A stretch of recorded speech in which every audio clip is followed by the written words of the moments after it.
If you've been using ChatGPT for a while, you've probably built up a long list of conversations.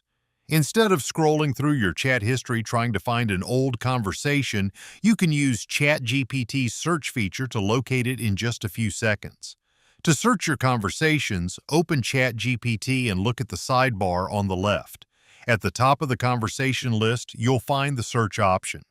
Click it, then type a keyword related to the conversation you're looking for. You don't have to remember the exact title of the chat. ChatGPT can search through your conversation history, so entering a word, topic, or phrase you remember is usually enough to find the right conversation.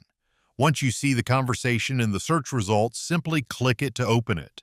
From there, you can continue chatting, copy information, or review previous answers just as you normally would. Searching your chats is much faster than scrolling. Clear, descriptive conversation titles also make it easier to spot the right chat in your search results.